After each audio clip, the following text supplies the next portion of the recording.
तो दोस्तों आज हम क्लास 10th का सोशल साइंस का सैम्पल पेपर पहला करने जा रहे हैं, जिसमें सबसे पहले क्या कहते हैं एमसीक्यू क्वेश्चन हमें दिए गए हुए हैं। जिसका पहला क्वेश्चन है what helped in the colonisation of Asian and African countries, identify the correct statement from the following options. यानी कि जो कॉलोनी बनाई गई थी एशियन और अफ्रीकन कंट्रीज़ के द्वारा, उसमें किस किस में हेल्प्ड हुई थी।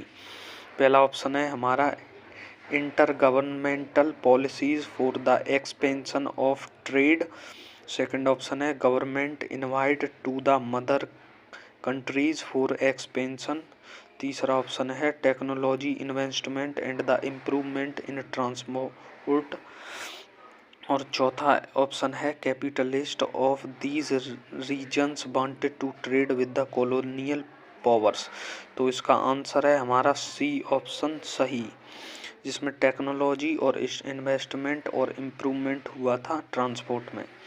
दूसरा क्वेश्चन है हमारा विच of the following newspaper was started by बाल गंगाधर तिलक। यानी बाल गंगाधर तिलक के द्वारा हमारा सबसे पहले न्यूज़पेपर कौन सा स्टार्ट किया गया है। इसका ऑप्शन ए है हिंदू, बी है केसरी और सी है सुधारक और डी है प्रताप। तो बाल गंगाधर द्वारा जो न्यूज़पेपर स्टार्ट किया गया था वो है हमारा केसरी। तीसरा question look at the given picture, identify the name of the painter of this painting from the following option. यानी कि हमें इस फिगर को देखना है और इसको देख के हमें पता करना है इस पेंटिंग के पेंटर कौन है। इसमें पहला ऑप्शन है अवनींद्रनाथ टैगोर, बी रविंद्रनाथ टैगोर, सी राजा रवि वर्मा और डी ऑप्शन है समंत दास गुप्ता। तो इसका ऑप्शन हो जाएगा हमारा option number C Raja Ravi Varma. अब question number 4 arrange the following in the Chronicle order.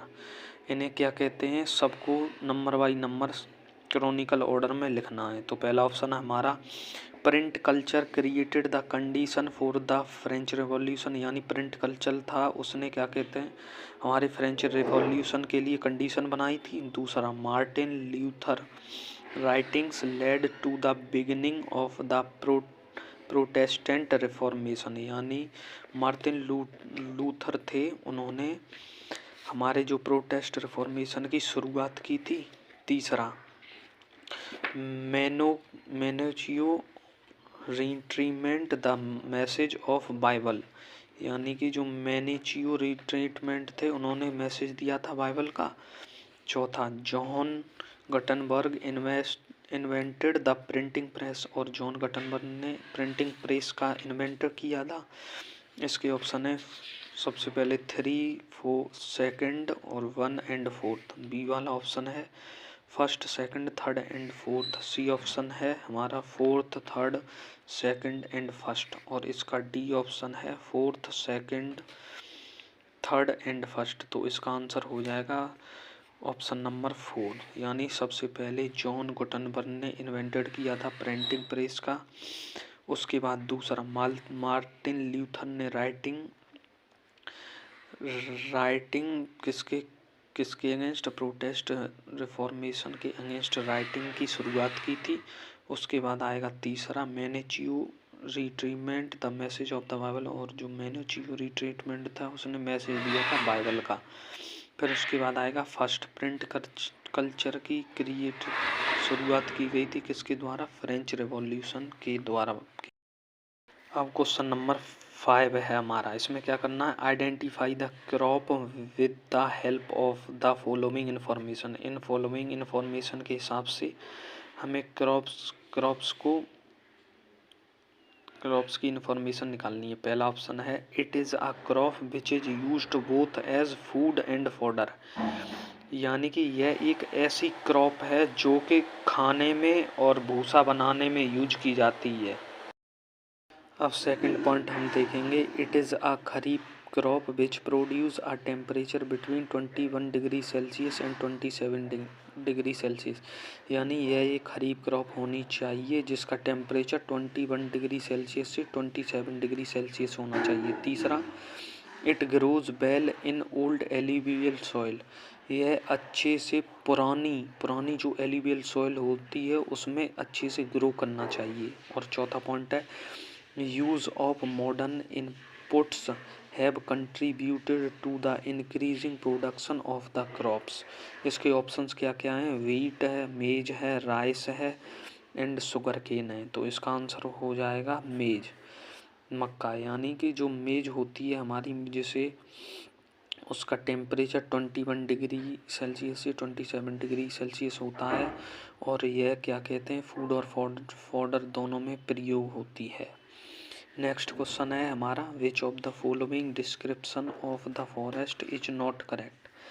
पहला है reserved forest, reservation of more than half of the forest, यानी कि रिजर्व्ड फॉरेस्ट होते हैं उनका reservation more than half of the forest यानी आधे से ज़्यादा फॉरेस्ट के लिए होता है। दूसरा प्रोटेक्टेड फॉरेस्ट, प्रोटेक्टेड फॉरेस्ट का रिजर्वेशन 1/3 फॉरेस्ट होता है। तीसरा अनक्लास्ड forest, reservation of forest under government and private individual, यानी अनक्लास्ड फॉरेस्ट होता है उसका रिजर्वेशन गवर्नमेंट और प्राइवेट इंडिविजुअल्स के अंडर होता है। और डी वाला permanent forest, reserved and अनक्लास्ड forest for the production of the timber, यानी इसका रिजर्व्ड अनक्लास फॉरेस्ट और टिम्बर के प्रोडक्शन के लिए होता है। तो इसका आंसर हमारा सही है ऑप्शन नंबर डी, यानी कि जो परमानेंट फॉरेस्ट होता है वो रिजर्व्ड होता है किसके लिए, unclassed forest for the production of timber.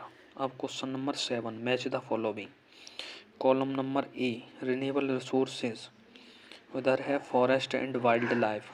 दूसरा नॉन रिन्यूएबल रिसोर्सेज और इधर ऑप्शन है कॉलम बी में द ओशियन रिसोर्सेज। तीसरा नेशनल रिसोर्सेज और इधर है रोड कैनाल्स एंड रेलवेज और इधर इंटरनेशनल रिसोर्सेज और इधर मिनरल्स।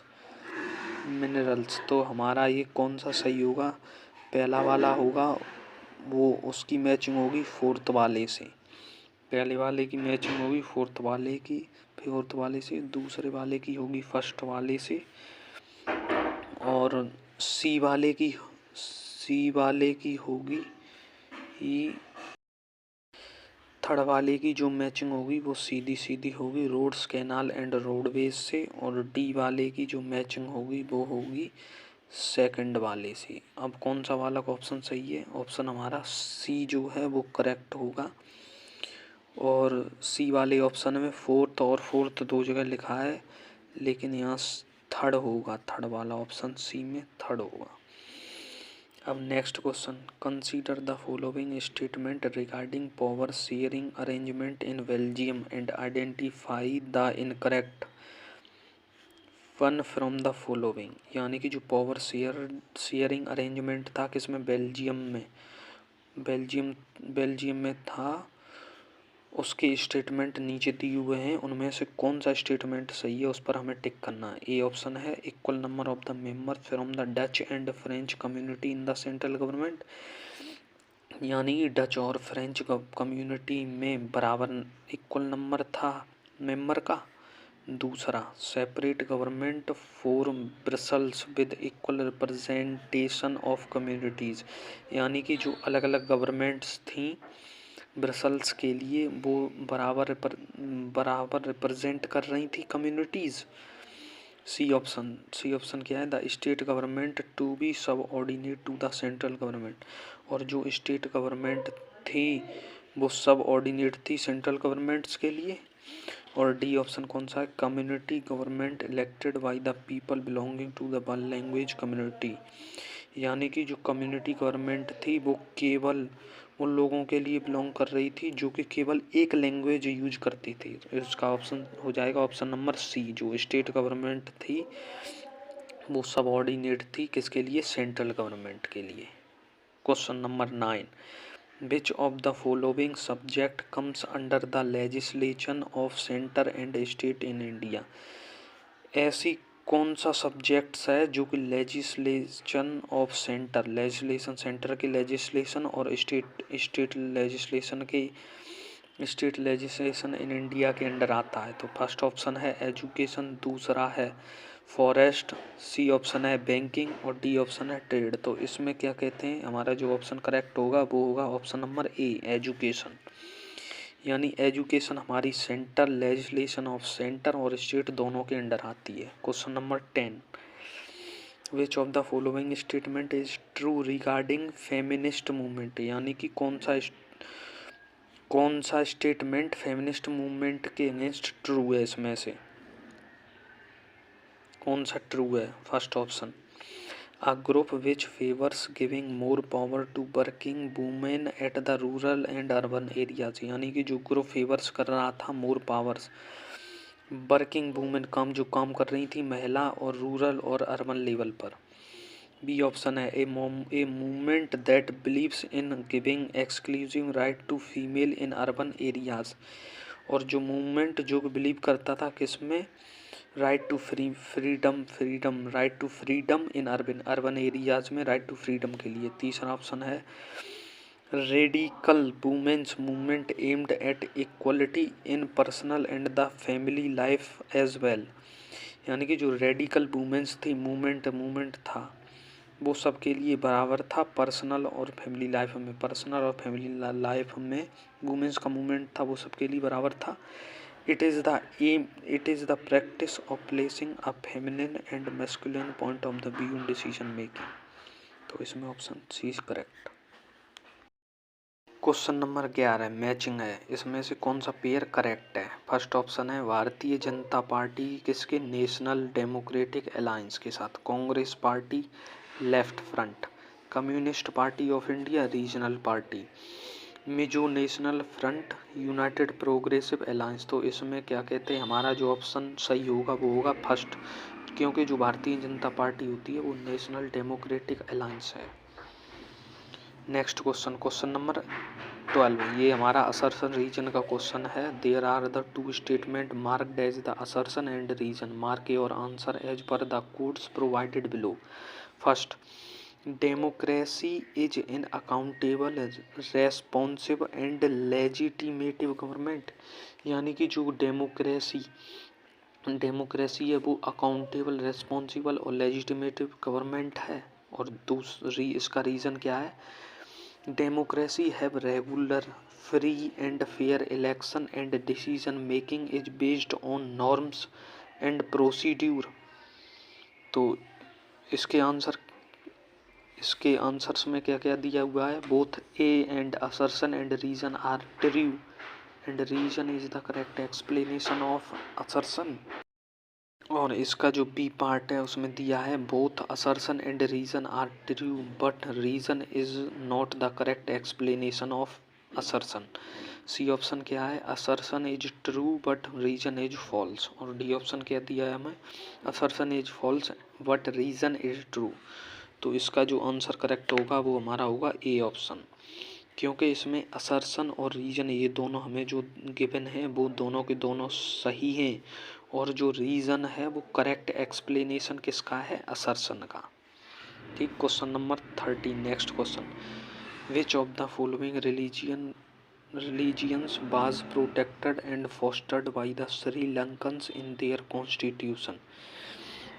यानी कि कौन सा रिलीजियन था जो प्रोटेक्ट करता था और फोस्टर करता था श्रीलंकन को उनके संविधान में, उनके कॉन्स्टिट्यूशन में।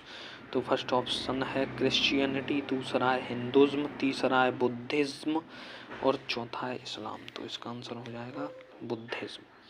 यानी कि बुद्धिज़्म जो था रिलीजियन वो उनको प्रोटेक्ट करता था। Question number 14, read the given data and find out of which state has attend maximum elementary school education. यानी कि इनमें से अटेंड जो मैक्सिमम एलिमेंट्री स्कूल एजुकेशन किन बच्चों को ज़्यादा दी जा रही है वो टेबल में देख के हमें डिसाइड करना है।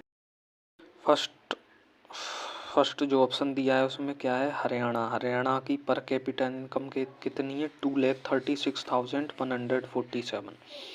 इन्फेंट मोर्टेलिटी है 30 और इसका जो लिटरेसी रेट दिया है 2017 और 18 का 82 और जो नेट अटेंडेंस रेशियो है वो कितना है 61 और केरल का कितना है, केरल की पर कैपिटा इनकम कितनी है 2,04,105, इन्फेंट मोर्टलिटी कितनी है 7, लिटरेसी रेट 2017-18 का 94 और नॉट अटेंडेंस रेशियो 83। बिहार का पर कैपिटा इनकम कितनी है 40,982, इसकी इन्फेंट मोर्टलिटी है 32, लिटरेसी रेट 2017-18 का 62 और नॉट अटेंडेंस रेशियो कितना है 43 और इसमें हमें ऑप्शन कौन कौन से दिए हैं, हरियाणा, बिहार, हरियाणा एंड केरला और डी है केरल। तो सबसे ज़्यादा जो लिटरेसी रेट है वो हमारा कहाँ पर है, केरल में, जिसमें बच्चों को सबसे ज़्यादा शिक्षा वगैरह दी जा रही है। तो हमारा जो आंसर को करेक्ट होगा वो कौन सा होगा, केरल। अब question number 15 read the following data and select the appropriate option from the following.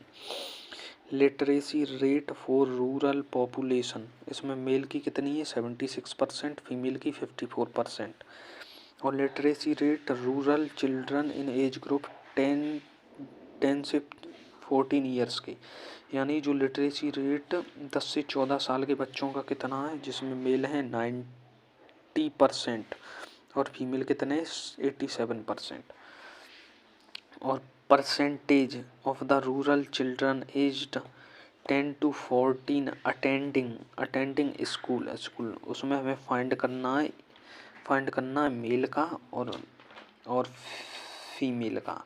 तो टोटल हमारा होता है 100% में से हम अगर 82% माइनस कर देंगे तो हमारा कितना बचेगा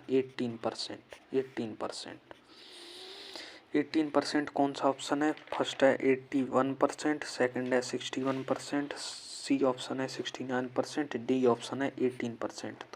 तो यही हमारा करेक्ट आंसर होगा। अब question number 16 find the odd one out from the following option, इनमें से कौन सा अलग है जो बिल्कुल ऑड है वो हमें फाइंड करना है। Option number first tourist guide, barber, tailor, potter, यानी टूरिस्ट गाइड में बार्बर भी आता है, टेलर भी, पॉटर नहीं। दूसरा ऑप्शन है teacher, doctor, vegetable vendor and lawyer. C option है postman, cobbler, soldier and police constable. चौथा Indian Railway, Jet Airways, Doordarshan and metro. तो इसमें से हमारा ऑप्शन नंबर डी करेक्ट होगा, क्योंकि इसमें इंडियन रेलवेज और जेट एयरवेज और दूरदर्शन और मेट्रो क्या कहते हैं, ये सारे के सारे दिए हुए हैं।